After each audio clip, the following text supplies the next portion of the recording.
Hello friends, आप सभी का आपके अपने यूट्यूब चैनल ब्राइट बुद्धि में आप सभी का स्वागत है।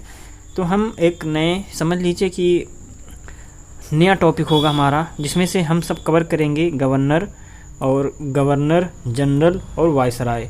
यह इसलिए क्योंकि एक ही वीडियो में इन सभी का मतलब समझेंगे कि गवर्नर, फिर गवर्नर जनरल, फिर वायसराय, एक एक कार्यकाल को जानेंगे, जो कि एग्जाम की दृष्टि से बहुत ही महत्वपूर्ण है और ये एनसीईआरटी से ही लिया गया है। यहाँ से अक्सर एग्जाम में क्वेश्चन ज़रूर पूछे जाते हैं।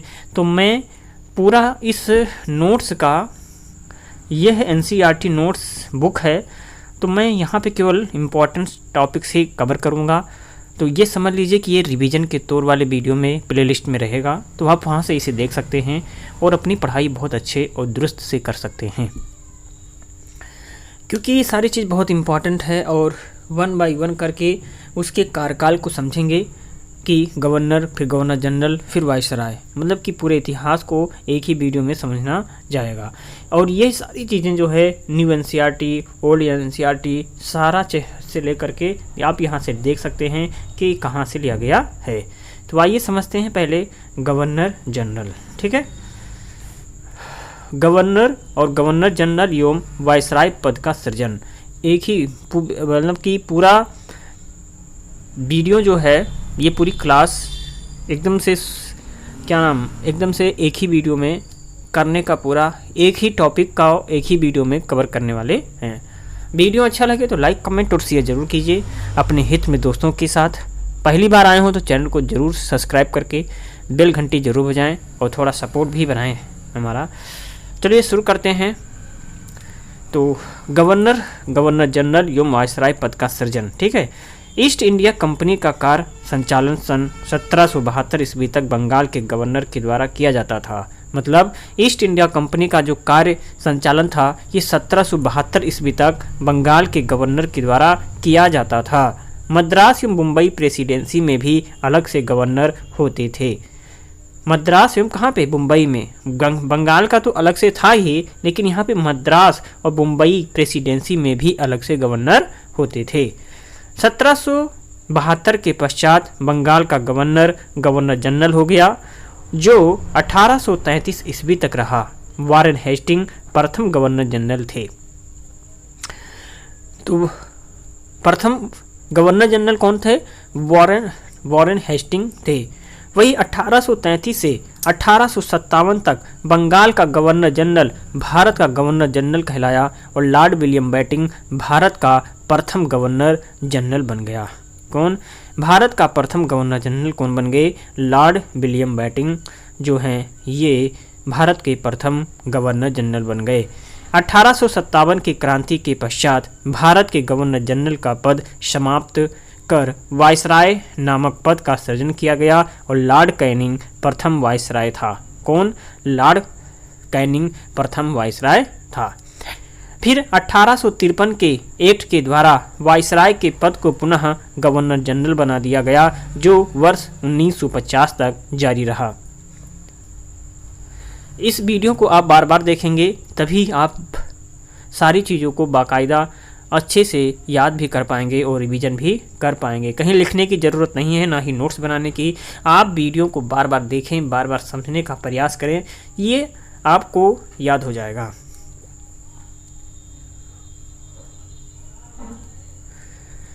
प्रमुख गवर्नर और गवर्नर जनरल और वायसराय। तो प्रमुख गवर्नर, गवर्नर जनरल एवं वायसराय क्या थे? निम्न थे। अब हम पढ़ेंगे लॉर्ड क्लाइव, जिनका कार्यकाल 1760 तथा 1765 से 67 ईस्वी तक था। 1757 से 60 तथा 1765 से 67 ईस्वी में रहा। प्लासी युद्ध की विजय 1757 के पश्चात लॉर्ड क्लाइव को बंगाल का गवर्नर बनाया गया। क्लाइव ने 1764 ईस्वी के बक्सर युद्ध में सफलता के पश्चात 1765 में बंगाल में द्वैत शासन लागू किया गया, जो 1772 ईस्वी तक चलता रहा। इसी के काल में श्वेत विद्रोह हुआ था। क्लाइव के द्वारा सोसाइटी फॉर ट्रेड की स्थापना की गई थी और आलमगीर द्वितीय द्वारा उसे उमरा की उपाधि दी गई थी। प्रसिद्ध राजनीतिक एडमंड बर्क ने क्लाइव को बड़ी बड़ी नींव रखने वाला कहा था। क्लाइव के पश्चात बंगाल के गवर्नर जनरल। क्लाइव के पश्चात बंगाल के निम्न गवर्नर हुए जो इस प्रकार हैं। जैसे हॉलवेल हुए थे, ये 1760 ईस्वी में बने। इसने ब्लैक होल की घटना का वर्णन किया था। तो ब्लैक होल की घटना का वर्णन किसने किया था? तो ये हॉलवेल 1760 में किया। और वेंसिटाट 1760 से 65 ईस्वी, ये बक्सर युद्ध के समय बंगाल का गवर्नर था। तो बंगाल के गवर्नर बक्सर युद्ध के समय वेंसिटाट जो 1760 से 65 ईस्वी तक थे। वही वेरेलस्ट जो 1767 से 69, ये द्वैत शासन के समय बंगाल का गवर्नर था। और कटियार ये 1769 से 72, इसके काल में 1770 में बंगाल में आधुनिक भारत का प्रथम अकाल पड़ा। वॉरेन हेस्टिंग का कार्यकाल अब हम समझेंगे 1772 से 85 ईस्वी तक था। वॉरेन हेस्टिंग 1750 में कंपनी के क्लर्क के रूप में कलकत्ता आया तथा शीघ्र ही अपनी योग्यता से कासिम बाजार का अध्यक्ष बन गया। 1772 में हेस्टिंग बंगाल का गवर्नर बना और 1773 ईस्वी के रेगुलेटिंग एक्ट के द्वारा उसे भारत में ब्रिटिश प्रदेशों का गवर्नर जनरल बनाया गया। हेस्टिंग के द्वारा 1772 में द्वैत शासन समाप्त करके बंगाल पर कंपनी का सीधा शासन लागू किया। इसी वर्ष से कलकत्ता, जो कि कंपनी का प्रमुख केंद्र था, बंगाल की वास्तविक राजधानी बना। हेस्टिंग को रियासतों के साथ होने वाली घेरे की नीति या इसे रिंग ऑफ फेंस का जनक माना जाता है। इसी के काल में 1784 का पिट्स इंडिया एक्ट पारित किया गया था। वॉरेन हेस्टिंग के सुधार निम्न थे। अब इसने निम्न सुधार किए, जैसे राजस्व सुधार। हेस्टिंग ने 1772 में राजस्व बोर्ड या बोर्ड ऑफ रेवेन्यू का गठन किया, जिसमें भूमि कर सुधार के अंतर्गत 1772 ईस्वी में कर संग्रहण के अधिकार उच्चतम बोली लगाने वाले जमींदारों को 5 वर्ष के लिए नीलाम कर दिए गए। 1776 में पंचवर्षीय व्यवस्था के स्थान पर 1 वर्षीय व्यवस्था को लागू किया गया।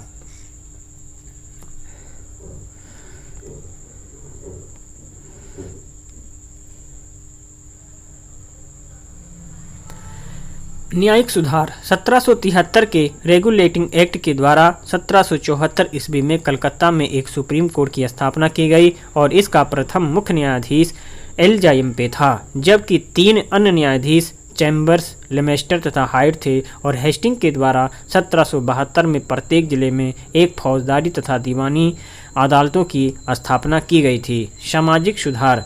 हेस्टिंग के सामाजिक सुधार के अंतर्गत सर विलियम जोन्स के द्वारा 1784 ईस्वी में दक्षिण एशियाटिक सोसाइटी या बंगाल की स्थापना की गई। कलकत्ता में मुस्लिम शिक्षण के विकास के लिए एक मदरसा स्थापित किया गया। हेस्टिंग के शासनकाल में ही दिसंबर 1773 को अवध के नवाब के साथ बनारस की संधि की गई थी। हेस्टिंग ने 1775 में अवध के नवाब असफुद्दौला से फैजाबाद की संधि की थी, जिसके अंतर्गत बनारस का राजा चेत सिंह कंपनी पर आश्रित हो गया। लॉर्ड कॉर्नवालिस 1786 से 93 ईस्वी। वॉरेन हेस्टिंग के पश्चात सर जॉन मैकफर्सन 1 वर्ष 1785 से 86 के लिए कार्यकारी गवर्नर जनरल बना और 1786 ईस्वी में लॉर्ड कॉर्नवालिस गवर्नर जनरल बन करके भारत आया। कॉर्नवालिस के द्वारा किए गए प्रमुख सुधार निम्न हैं। इसने न्यायिक सुधार। कॉर्नवालिस ने अपने न्यायिक सुधार के अंतर्गत न्याय प्रशासन तथा कर प्रशासन को पृथक कर दिया, अर्थात कलेक्टर की न्यायिक व फौजदारी शक्तियां ले ली गई और उसके पास अब केवल कर संबंधी शक्तियां ही शेष रह गईं। कॉर्नवालिस के सुधार को कॉर्नवालिस कोड या शक्तियों के पृथक्करण का सिद्धांत कहा जाता है। सिविल सेवा सुधार। कॉर्नवालिस को भारत में सिविल सेवा का जनक माना जाता है। सिविल सेवा परीक्षा प्रारंभ इंग्लैंड में होती थी। सत्येंद्र नाथ टैगोर ICS बनने वाले प्रथम भारतीय थे। प्रारंभ में इस परीक्षा की अधिकतम आयु 23 वर्ष थी, जिसे लॉर्ड लिटन ने घटा करके 19 वर्ष कर दिया। पुलिस सुधार। कॉर्नवालिस ने ग्रामीण क्षेत्रों में जमींदारों के पुलिस अधिकारों को समाप्त कर थानों की स्थापना की और वहां एक दरोगा व कुछ पुलिस कर्मचारियों को नियुक्त किया। मजिस्ट्रेट को जिले की पुलिस व्यवस्था का उत्तरदायित्व सौंप दिया गया। इस प्रकार कॉर्नवालिस ने पुलिस तथा न्यायिक प्रशासन को सीधे अपने अधीन कर लिया।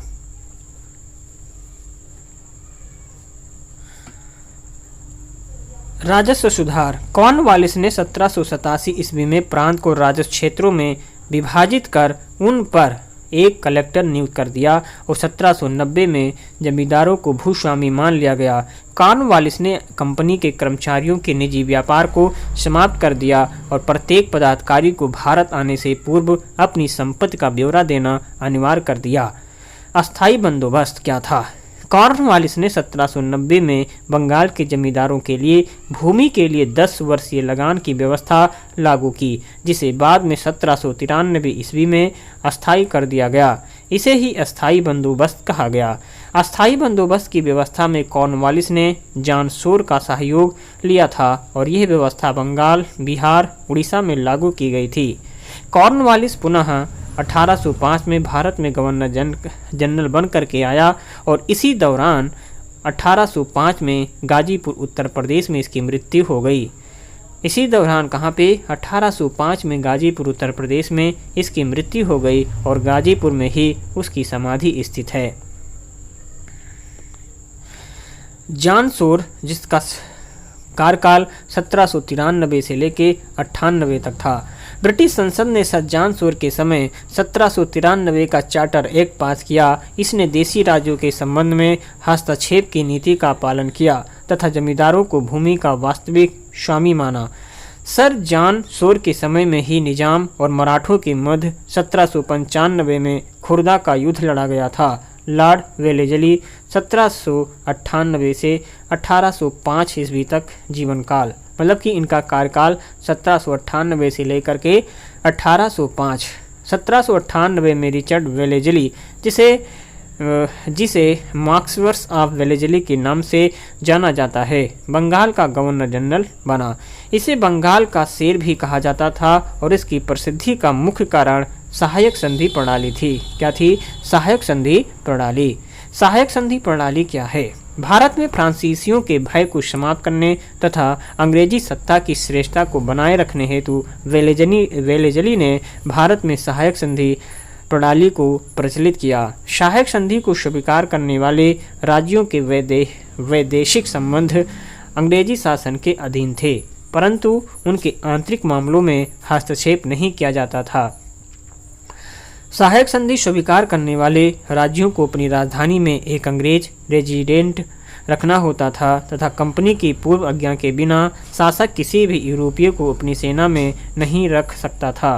सहायक संधि स्वीकार करने वाले प्रमुख राज्य हैदराबाद, जिसे 1798 ईस्वी से मैसूर 1799, मतलब कि सहायक संधि स्वीकार करने वाले प्रमुख राज्य थे हैदराबाद, जिन्होंने स्वीकार किया 1798 में, मैसूर ने 1799 में और तंजौर 1799 में सहायक संधि स्वीकार किया। वही अवध ने 1801 में, पेशवा 1802, भोसले 1803, सिंधिया 1804 में सहायक संधि को स्वीकार किया। इन राज्यों के अतिरिक्त जयपुर, जोधपुर, मछेड़ी, बूंदी तथा भरतपुर आदि राज्यों ने भी सहायक संधि प्रणाली को स्वीकार किया था। वेलेजली के समय ही द्वितीय आंग्ल मराठा युद्ध 1802, द्वितीय आंग्ल मराठा युद्ध कब हुआ? ये 1802 में हुआ था तथा पेशवा बाजीराव द्वितीय और अंग्रेजों के मध्य बसई अथवा बाशीन की संधि हुई। वेलेजली के समय ही चतुर्थ आंग्ल मैसूर युद्ध 1799 ईस्वी में हुआ था, जिसमें श्रीरंगपट्टनम का दुर्ग अंग्रेजों ने जीत लिया था और टीपू सुल्तान को वीर गति प्राप्त हुई थी। 1799 में वेलेजली ने प्रेस पर प्रतिबंध आरोपित किया तथा सिविल सेवकों के प्रशिक्षण हेतु 1800 ईस्वी में कलकत्ता में पोर्ट विलियम कॉलेज की स्थापना की। 1803 में इसने शिशु हत्या पर पूर्णतया प्रतिबंध लगा दिया। सर जॉर्ज बार्लो 1805 से 7 ईस्वी। कौन? Sir George Barlow sir George Barlow के शासनकाल की प्रमुख घटना वेल्लोर में सिपाहियों का विद्रोह जो 1806 ईस्वी था, जिसका मुख्य कारण फौजी वर्दियों को पहनने वालों को काटने की आदत से संबंधित था। सर जॉर्ज बार्लो का कार्यकाल 1805 से 7 ईस्वी तक था। सर जॉर्ज बार्लो के शासनकाल की प्रमुख घटना वेल्लोर में सिपाहियों का विद्रोह था जो 1806 ईस्वी में हुआ, जिसका मुख्य कारण था फौजी वर्दियों को पहनने वालों को काटने आदि से संबंधित थे। इस विद्रोह का दमन मद्रास के तत्कालीन गवर्नर विलियम बेंटिंग ने किया था। लॉर्ड मिंटो प्रथम, इसका कार्यकाल 1807 से 13 तक। लॉर्ड मिंटो प्रथम के काल की प्रमुख घटना अमृतसर की संधि जो 1809 में थी। ये मिंटो तथा सिख शासक रणजीत सिंह के मध्य हुई थी। इस संधि पर अंग्रेजों की ओर से चार्ल्स मेटकॉफ ने हस्ताक्षर किया था। लॉर्ड हेस्टिंग, जिसका कार्यकाल 1813 से 23 तक था। 1813 से 23। लॉर्ड हेस्टिंग 1813 ईस्वी में गवर्नर जनरल बनकर के भारत आया और इसके शासन काल की प्रमुख घटनाएं निम्न हैं। आंग्ल नेपाल युद्ध 1814 से और 16। लॉर्ड हेस्टिंग को सर्वप्रथम नेपाल के विरुद्ध 1814 ईस्वी में कार्यवाही करनी पड़ी और कर्नल निकलसन तथा गार्डनर के नेतृत्व में अंग्रेजों ने अल्मोड़ा पर अधिकार कर लिया। गोरखा नेता अमर सिंह थापा पराजित हो गया तथा मार्च 1816 में संघोली की संधि हुई। संघोली की संधि के अनुसार गढ़वाल, कुमायूं और शिमला, रानी खेत एवं नैनीताल अंग्रेजों के अधिकार में आ गए तथा गोरखों ने काठमांडू में ब्रिटिश रेजिमेंट रखना स्वीकार किया। पिंडारियों का दमन, जिसे 1817 से 1818 ईस्वी तक पिंडारियों का जो दमन हुआ था, ये 1817 से 1818 के बीच। लॉर्ड हेस्टिंग को पिंडारियों के दमन का श्रेय भी प्राप्त था। पिंडारी लुटेरों का एक दल था जिसमें हिंदू तथा मुस्लिम दोनों सम्मिलित थे। हेस्टिंग ने थॉमस हिस्लोप के साथ मिलकर के पिंडारियों के विरुद्ध अभियान चलाया और पिंडारियों के प्रमुख नेता वासिल मुहम्मद, करीम खान, अमीर खान और चीतू थे। पिंडारियों के जो प्रमुख नेता थे वासिल मुहम्मद, करीम खान, अमीर खान और चीतू थे और वासिल मोहम्मद ने सिंधियों के यहाँ शरण ली, जिसे सिंधिया ने अंग्रेजों को सौंप दिया।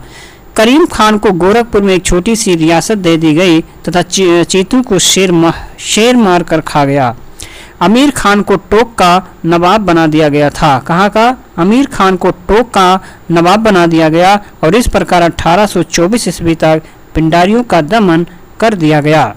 मराठा संघ का अंत, हेस्टिंग ने मराठाओं को तृतीय आंग्ल मराठा युद्ध में पराजित कर मराठा संघ को भंग कर दिया और 1 जून 1817 को पेशवा ने अपनी पराजय स्वीकार कर ली। एक संधि पर हस्ताक्षर किए जिसके अनुसार मराठा संघ समाप्त हो गया। हेस्टिंग ने बाजीराव द्वितीय को गद्दी से हटा करके 18 लाख रुपए वार्षिक पेंशन दे करके कानपुर के समीप बिठूर नामक स्थान भेज दिया। भूमि व्यवस्था, हेस्टिंग के समय में ही एल्फिस्टन ने मुंबई में रैयतवाड़ी व्यवस्था को लागू किया और बंगाल में रैयत के अधिकारों को सुरक्षित रखने के लिए 1822 ईस्वी में टेनेंसी एक्ट या काश्तकारी अधिनियम लागू किया था। लॉर्ड एम्स हर्स्ट जो 1823 से 1828 ईस्वी तक। लॉर्ड एम हर्स्ट के काल की प्रमुख घटना प्रथम आंग्ल बर्मा युद्ध तथा भरतपुर का उत्तराधिकार युद्ध है। प्रथम आंग्ल बर्मा युद्ध 1824-26 ईस्वी तक लड़ा गया था, जिसका अंत 1826 ईस्वी की यांडबू की संधि के साथ हुआ था। 1824 ईस्वी का बैरकपुर सैन्य विद्रोह भी एम्स हर्स्ट के काल में हुआ था और इस विद्रोह का प्रमुख कारण फौज की एक टुकड़ी को बर्मा जाने की आज्ञा देना था। ये प्रथम गवर्नर जनरल था जो मुगल सम्राट अकबर द्वितीय से समानता रखता था। लॉर्ड विलियम बेंटिंग 1828 ईस्वी से 35 ईस्वी तक। इसका कार्यकाल था कब से? 1828 से 35 तक। ये बंगाल का अंतिम गवर्नर जनरल था। लॉर्ड विलियम बेंटिंग और भारत का प्रथम गवर्नर जनरल था। इसके पूर्व ये 1803 ईस्वी में मद्रास का गवर्नर नियुक्त किया गया था और 1806 में इसने सैनिकों के माथे पर जातीय चिन्ह लगाने और कानों में बालियां पहनने पर रोक लगा दी थी। लॉर्ड विलियम बेंटिंग के प्रमुख सुधार निम्न थे। सामाजिक सुधार। लॉर्ड विलियम बेंटिंग ने दिसंबर 1829 में एक अधिनियम के द्वारा विधवाओं के सती होने को अवैध घोषित किया और प्रारंभ में यह कानून केवल बंगाल प्रेसिडेंसी में लागू था, जिसे 1803 ईस्वी में मुंबई तथा मद्रास प्रेसिडेंसियों में भी लागू कर दिया गया। बेंटिंग ने ठगी प्रथा की समाप्ति के लिए वकील शिलीमैन की नियुक्ति की और 1830 ईस्वी तक ठगी प्रथा का अंत हो गया। बेंटिंग ने नरबली तथा राजपूतों में बालिका शिशु हत्या पर भी प्रतिबंध लगाया। 1833 के चार्टर एक्ट की धारा 87 के अनुसार जाति या वर्ण स्थान पर योग्यता को ही सेवा का आधार माना गया। शिक्षा संबंधी सुधार। लॉर्ड बेंटिंग के काल में अंग्रेजी को भारत में उच्च शिक्षा का माध्यम मान लिया गया और इसके शासनकाल में 1835 ईस्वी में कलकत्ता में एक मेडिकल कॉलेज की स्थापना की गई थी। रियासतों के प्रति नीति। लॉर्ड बेंटिंग ने रियासतों के प्रति हस्तक्षेप की नीति अपनाई, परंतु कुछ रियासतों में अव्यवस्था का आरोप लगा करके उसे ब्रिटिश प्रांतों में मिला लिया, जैसे 1831 ईस्वी में मैसूर, 1834 में कुर्ग तथा कछार की रियासतों को मिलाया। इसके काल में आगरा एक प्रेसिडेंसी बन गया तथा यहाँ एक सर्वोच्च न्यायालय की स्थापना भी हुई। सर चार्ल्स मेटकॉफ, जिनका कार्यकाल था 1835 से 1836 ईस्वी तक। तो सर चार्ल्स मेटकॉफ का जो कार्यकाल था 1835 से 36 ईस्वी तक था। सर चार्ल्स मेटकॉफ को भारत में समाचार पत्रों के मुक्तिदाता के रूप में जाना जाता है। इसने प्रेस पर लगे प्रतिबंधों को समाप्त कर दिया था। लॉर्ड ऑकलैंड 1836 से 42 ईस्वी। लॉर्ड ऑकलैंड के शासनकाल की सबसे महत्वपूर्ण घटना प्रथम आंग्ल अफगान युद्ध, जो 1839 से 42 ईस्वी तक था, जिसमें अंग्रेजों को अधिक क्षति हुई थी। इसके शासनकाल में अफगान समस्या के समाधान हेतु शाह शुजा रणजीत सिंह अंग्रेजों के मध्य 1838 में एक त्रिपक्षीय संधि हुई थी। इस संधि के द्वारा शाह शुजा को अफगानिस्तान की गद्दी पर बिठाया जाना, किंतु बाद में रणजीत सिंह इस संधि से अलग हो गए। लॉर्ड ऑकलैंड के काल में ही 1839 में कलकत्ता से दिल्ली तक जीटी रोड का निर्माण शुरू करवाया तथा इसी के समय में शेर शाह सूरी मार्ग का नाम बदलकर ग्रांड ट्रैंक रोड अर्थात जीटी रोड रख दिया गया। लॉर्ड एलनबरो, जिनका कार्यकाल 1842 से 44 ईस्वी तक रहा, हम इनके बारे में जानते हैं।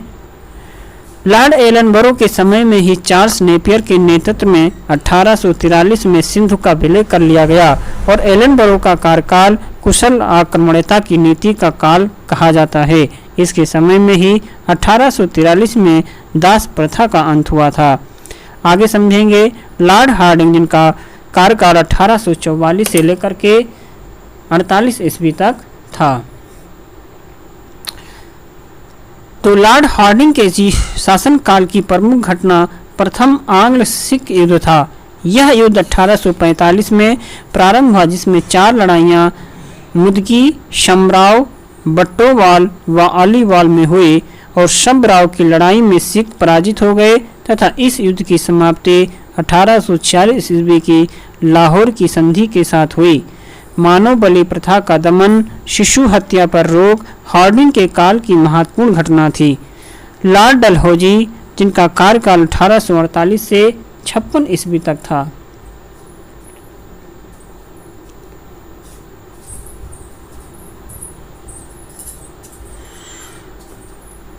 तो लॉर्ड डलहौजी 36 वर्ष की आयु में 1848 ईस्वी में भारत का गवर्नर जनरल बनकर के भारत आया। उसने युद्ध व व्यक्तिगत सिद्धांत के आधार पर अंग्रेजी साम्राज्य का विस्तार करते हुए अनेक महत्वपूर्ण कार्य किए। इनका विवरण इस प्रकार है।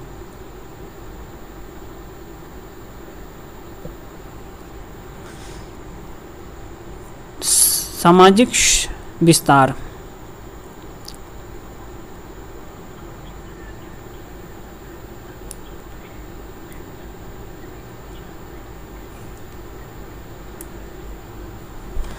सामाजिक विस्तार लॉर्ड डलहौजी के समय में ही 1848 ईस्वी में द्वितीय आंग्ल सिख युद्ध हुआ, जिसमें सिखों की पराजय हुई।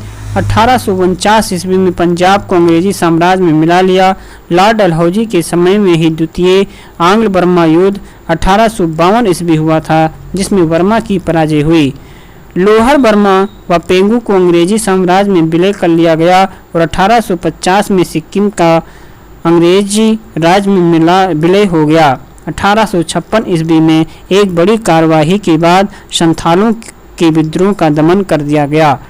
व्यक्तिगत सिद्धांत। इस सिद्धांत का पालन करते हुए डलहौजी ने 1848 ईस्वी में सतारा, 1849 में जैतपुर, संभलपुर, 1850 में बाघाट, 1850 में उदयपुर और 1853 में झांसी, 1854 में नागपुर को अंग्रेजी साम्राज्य में मिला लिया। आउट्रम की रिपोर्ट के आधार पर कुशासन का आरोप लगाकर 1856 में अवध को अंग्रेजी साम्राज्य में मिला लिया गया। प्रशासनिक सुधार। डलहौजी ने प्रशासनिक सुधारों के अंतर्गत भारत के गवर्नर जनरल के कार्यभार को कम करने के लिए बंगाल के लिए एक लेफ्टिनेंट गवर्नर की नियुक्ति की और इसके साथ ही उन नए प्रदेशों को जिन्हें हाल ही में ब्रिटिश साम्राज्य में मिलाया गया था के लिए डलहौजी ने सीधे प्रशासन की व्यवस्था प्रारंभ की, जिसे नॉन रेगुलेशन प्रणाली कहा जाता है। इसके अंतर्गत प्रदेशों में नियुक्त कमिश्नरों को प्रबल रूप से गवर्नर जनरल के प्रति उत्तरदायी बनाया गया। सैन्य सुधार। इसके अंतर्गत डलहौजी ने कलकत्ता में स्थित तोपखाने का कार्यालय मेरठ में तथा सेना का मुख्य कार्यालय शिमला में स्थापित किया। लॉर्ड डलहौजी के समय भारतीय सेना एवं अंग्रेजी सेना का अनुपात भारतीय सेना एवं अंग्रेजी सेना का जो अनुपात था ये 6:1 का था। शिक्षा संबंधी सुधार। उच्च शिक्षा से संबंधित उड डिस्पैच 1854 में लॉर्ड डलहौजी के समय ही पारित हुआ था। इसके अंतर्गत प्राथमिक शिक्षा से लेकर विश्वविद्यालय स्तर तक की शिक्षा के लिए व्यापक योजना बनाई गई। रेल एवं तार। डलहौजी के कार्यकाल में भारत में 1853 ईस्वी में प्रथम रेल लाइन मुंबई से ठाणे तथा दूसरी रेल लाइन 1854 ईस्वी में कलकत्ता से रानीगंज के मध्य बिछाई गई। डलहौजी के काल में ही प्रथम तार सेवा का आरंभ कलकत्ता से आगरा 1854 के मध्य प्रारंभ हुआ। डाक सुधार। लॉर्ड डलहौजी के समय में 1854 में नया पोस्ट ऑफिस एक्ट पारित किया गया, जिसके अंतर्गत तीनों प्रेसिडेंसियों में एक एक महानिदेशक नियुक्त करने की व्यवस्था की गई। देश में डाक टिकटों का आरंभ डलहौजी के समय में ही हुआ। सार्वजनिक निर्माण विभाग। लॉर्ड डलहौजी ने सर्वप्रथम एक सार्वजनिक निर्माण विभाग बनाया, जिसके अंतर्गत गंगा नहर का निर्माण 8 अप्रैल 1854 को उसे सिंचाई के लिए खोल दिया। डलहौजी ने ग्रैंड ट्रैंक रोड का निर्माण कर पुनः शुरू करवाया। लॉर्ड कैनिंग, जिनका कार्यकाल था 1856 से 62 ईस्वी तक। Lord Canning east India company का अंतिम गवर्नर जनरल था। ब्रिटिश सम्राट के अधीन प्रथम वायसराय था। कैनिंग के काल में ही विधवा पुनर्विवाह अधिनियम पारित किया गया था। कैनिंग के ही काल में 1861 में भारतीय दंड संहिता की स्थापना हुई और 1861 में ही प्रसिद्ध भारतीय कौशल अधिनियम पारित हुआ था। कैनिंग के ही काल में 1857 का विद्रोह हुआ था तथा 1858 ईस्वी में महारानी विक्टोरिया की घोषणा के द्वारा ईस्ट इंडिया कंपनी का शासन समाप्त हुआ था। कैनिंग के समय में ही भारतीय उच्च न्यायालय अधिनियम 1861 के अंतर्गत कलकत्ता, मुंबई, मद्रास में एक एक उच्च न्यायालय की स्थापना की गई। उस डिस्पैच की सिफारिशों के आधार पर 1857 में लंदन विश्वविद्यालय के अनुरूप कलकत्ता, मुंबई, मद्रास में विश्वविद्यालय की स्थापना की गई। लॉर्ड एलिन प्रथम 1862 से 1863 ईस्वी तक इनका कार्यकाल था। लॉर्ड एलिंगन प्रथम के कार्यकाल में बहावियों का विद्रोह प्रमुख घटना थी जिसे दबा दिया गया था।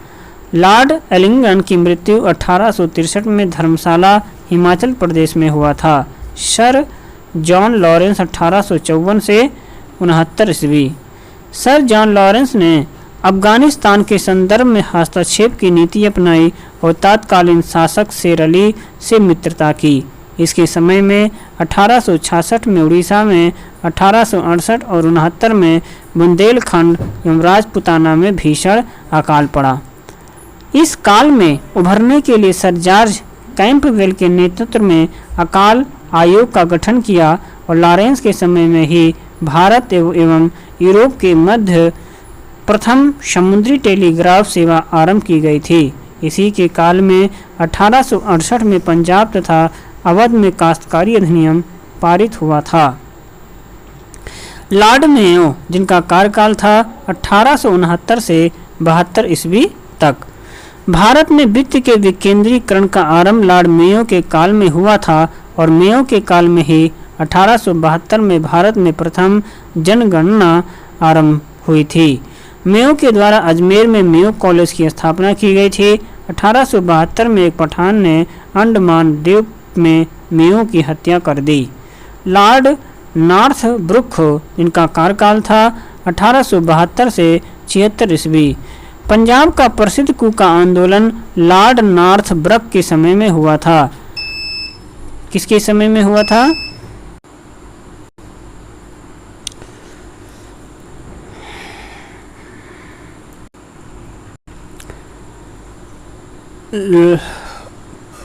पंजाब का प्रसिद्ध कूका आंदोलन लॉर्ड नॉर्थब्रुक के समय हुआ था। इसके द्वारा मोहम्मदन एंग्लो ओरिएंटल कॉलेज को 10,000 का दान दिया गया था और इसके शासनकाल में ही prince of Wales king Edward सप्तम भारत आए थे।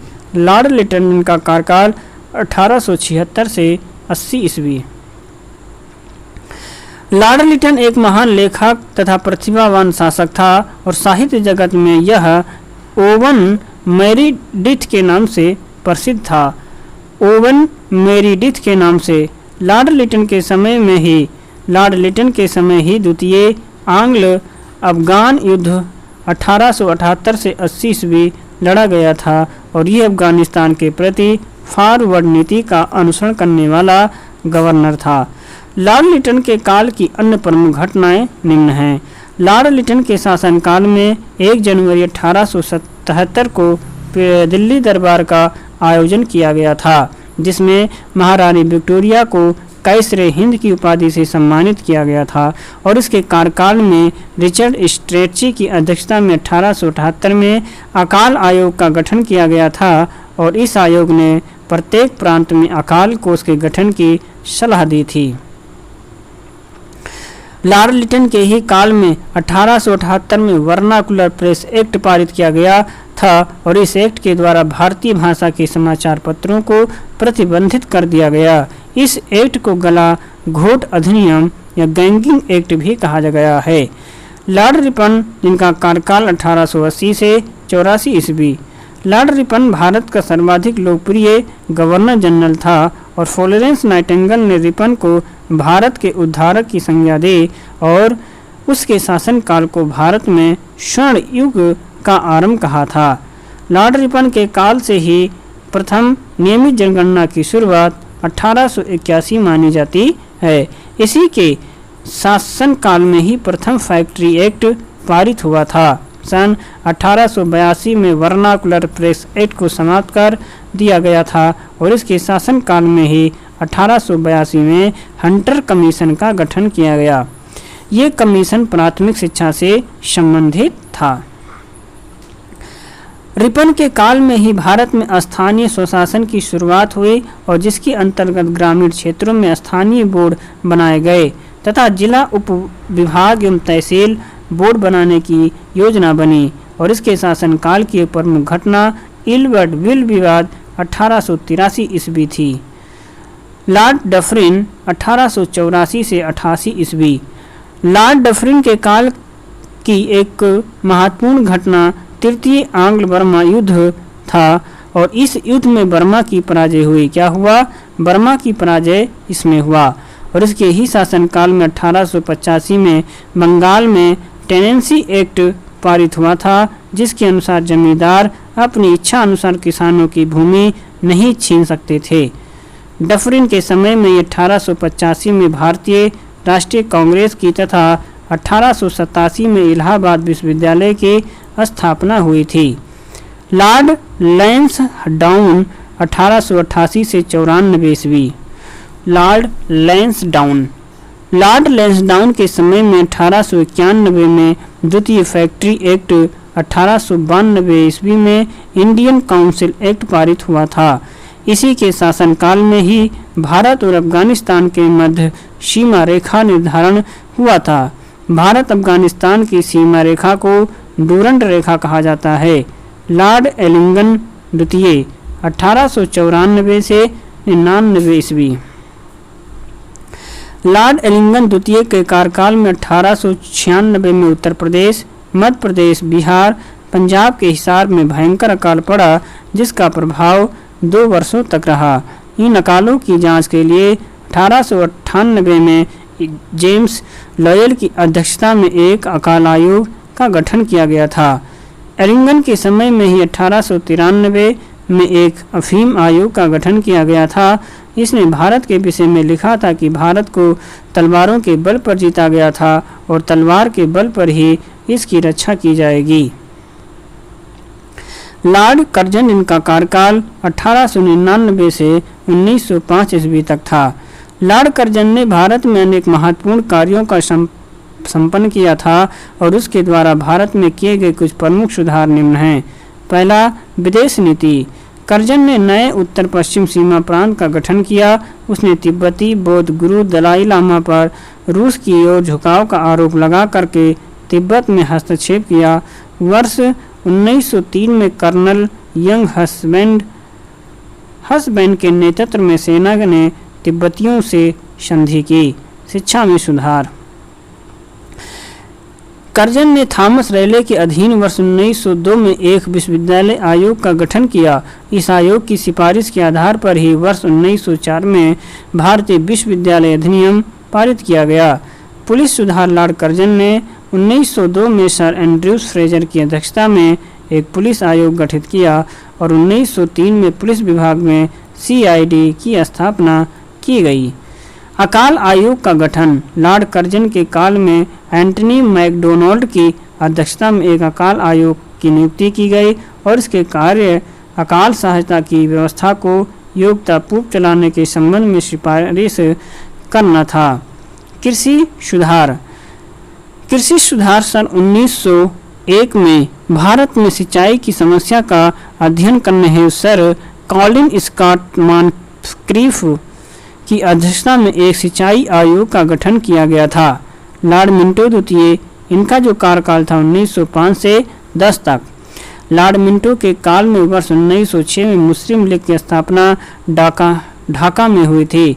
वर्ष 1906 में कलकत्ता में आयोजित कांग्रेस अधिवेशन में कांग्रेस के द्वारा अपना लक्ष्य स्वराज घोषित किया था। लॉर्ड मिंटो द्वितीय के समय में ही वर्ष 1908 में खुदीराम बोस को फांसी तथा तिलक को 6 वर्ष के कारावास की सजा हुई थी। इसी के शासनकाल में ही इंडियन काउंसिल एक्ट 1909 या मार्ले मिंटो सुधार पारित हुआ था। लॉर्ड हार्डिंग द्वितीय। लॉर्ड हार्डिंग द्वितीय 1910 से 16।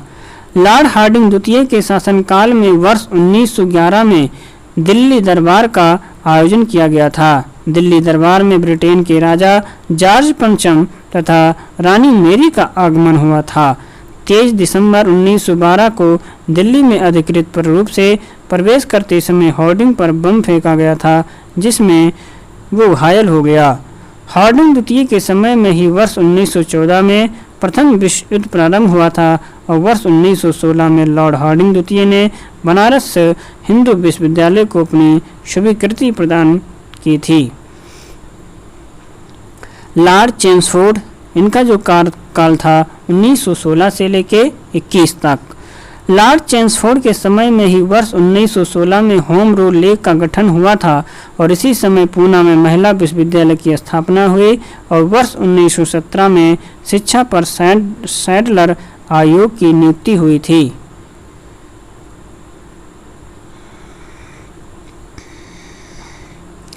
और इसी के काल में 1919 का रोलेट एक्ट पारित हुआ था और 13 अप्रैल 1919 को जलियांवाला बाग हत्याकांड की घटना घटित हुई और भारत सरकार अधिनियम 1919 पारित किया गया था।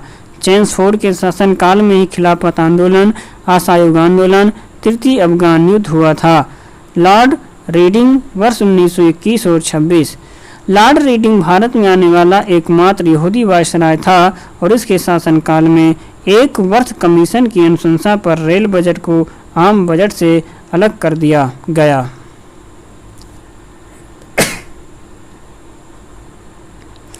रीडिंग के समय में ही दिसंबर 1992 में स्वराज पार्टी का गठन हुआ तथा 5 फरवरी 1922 को चौरी चौरा की घटना के बाद असहयोग आंदोलन वापस ले लिया गया।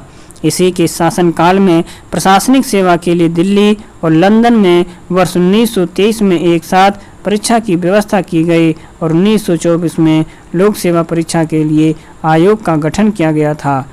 9 अगस्त 1925 को काकोरी घटना के समय रीडिंग ही भारत का वायसराय था। लॉर्ड इरविन, जिनका कार्यकाल था 1926 से 31 के बीच। लॉर्ड इरविन के कार्यकाल में वर्ष 1928 में साइमन कमीशन भारत आया था और इसी समय मोतीलाल नेहरू की अध्यक्षता में नेहरू रिपोर्ट प्रकाशित हुई थी। नेहरू रिपोर्ट के विरोध में जिन्ना को 14 सूत्री फार्मूला आया और इरविन के समय में ही वर्ष 1928 में रॉयल कमीशन का गठन किया और 31 दिसंबर 1929 को लाहौर अधिवेशन में पूर्ण स्वराज की घोषणा की गई थी और 16 जनवरी 1930 को संपूर्ण देश में स्वतंत्रता दिवस का आयोजन किया गया। कब किया गया? तो 16 जनवरी 1930 को संपूर्ण देश में स्वतंत्रता दिवस का आयोजन किया गया। 12 मार्च सन 1930 को गांधी जी द्वारा सबने अवज्ञा आंदोलन का आरंभ किया गया और वर्ष 1930 में ही लंदन में प्रथम गोलमेज सम्मेलन का आयोजन हुआ था। मार्च 1931 में गांधी इरविन समझौता इरविन के काल की महत्वपूर्ण घटना थी। 1903 में लंदन में प्रथम गोलमेज सम्मेलन का आयोजन हुआ था और मार्च 1931 में गांधी इरविन समझौता इरविन के काल की महत्वपूर्ण घटना थी। लॉर्ड विलिंगडन वर्ष 1931 से 36 ईस्वी तक इनका कार्यकाल था।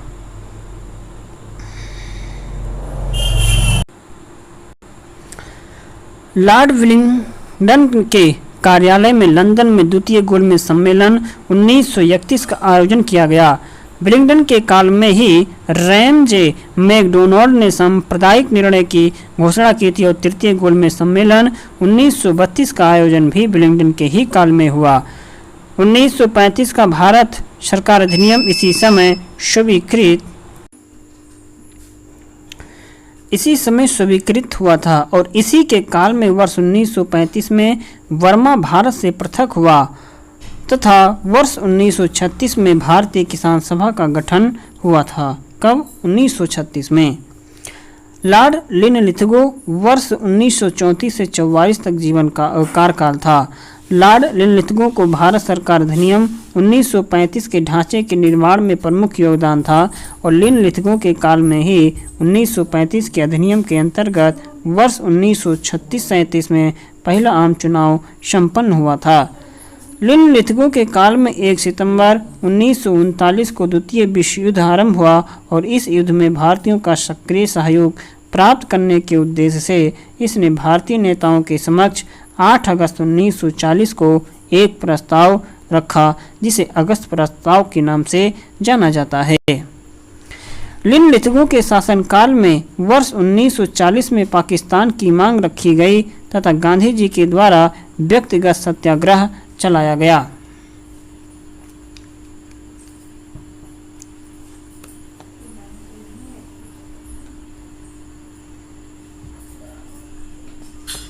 लॉर्ड वेवेल वर्ष 1944 से 47 तक इनका कार्यकाल था।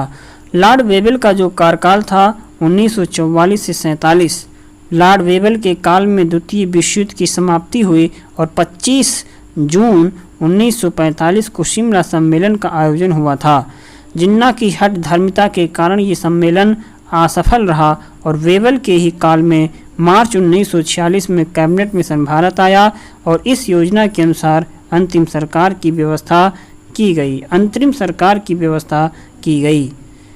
वेवेल के काल में आज़ाद हिंद फौज के सैनिकों पर नवंबर 1945 में लाल किले में मुकदमा चला तथा 18 फरवरी 1946 को नौसैनिक विद्रोह हुआ था। लॉर्ड माउंटबेटन, इनका जो कार्यकाल था 1947 से 48 ईस्वी तक था। मार्च 1947 में वेवेल के स्थान पर लॉर्ड माउंटबेटन ने कार्यभार संभाला और माउंटबेटन ने 3 जून 1947 को माउंटबेटन प्लान की घोषणा की, जो भारत के विभाजन से संबंधित था। 4 जुलाई 1947 को इटली के द्वारा भारतीय स्वतंत्रता विधेयक ब्रिटिश संसद में प्रस्तुत किया गया, जिसे 18 जुलाई 1947 को ब्रिटिश संसद के द्वारा पारित कर दिया गया।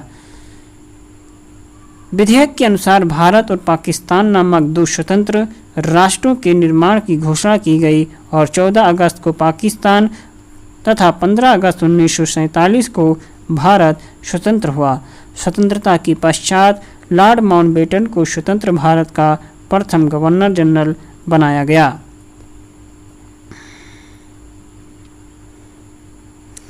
सी राजगोपालाचारी, इनका कार्यकाल 1947 से 48 ईस्वी तक।